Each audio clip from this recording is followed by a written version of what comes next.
सिलगढीमा प्रत्येक दिन मानिसहरूको मोबाइल फोन छिनताई अथवा चोरी हुने गर्दछ।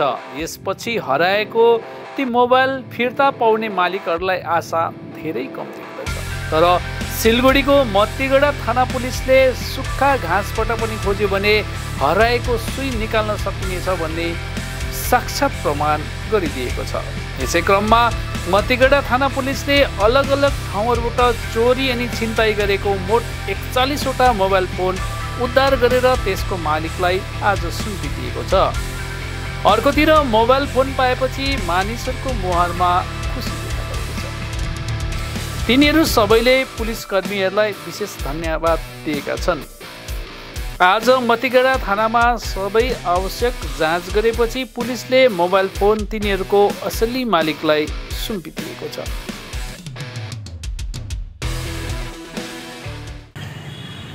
বিশ্বাস ছিল না পাবো বলে এটা গাড়ি থেকে পড়ে গেছিল। এটা ঠিক মনে নেই কোথায় পড়েছিল, কিন্তু গাড়ি থেকে পড়ে গেছিল এটা বলছিল। আচ্ছা, এটা আমারই ফোন ছিল, তো আমার ভাইয়ের কাছে ছিল। তারপর এটা একটা ডায়েরি দিলাম মাটিগাড়া থানায়, তো 7 মাস পর পাওয়া গেল। দরকার তো ছিল, অনেক দরকারই ছিল, কিন্তু এটা মাটিগাড়া পুলিশ প্রশাসনের দ্বারা এই ফোনটা পাওয়া গেল। এটা অসংখ্য ধন্যবাদ মাটিগাড়া পুলিশ প্রশাসনকে। তার মধ্যে ব্যাপারটা হলো এই কাজটা ছোট লাগলেও কিন্তু ব্যাপারটা অনেক বড়।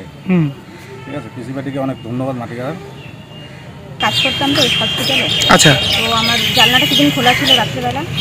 তো আমি মাথার কাছে রাখা ছিল ফোনটা। তো ওইখান থেকে আমি সকালবেলা উঠে দেখি নেই ফোনটা। জানলার কাছে আবার সিমটা খোলা রাখা ছিল জানলার উপরে। তো এখানে এসে তারপরে ডিউটি করা প্রায় 4 মাস। বিশ্বাস ছিল ভগবানের উপরে, ভালো লাগছে খুবই।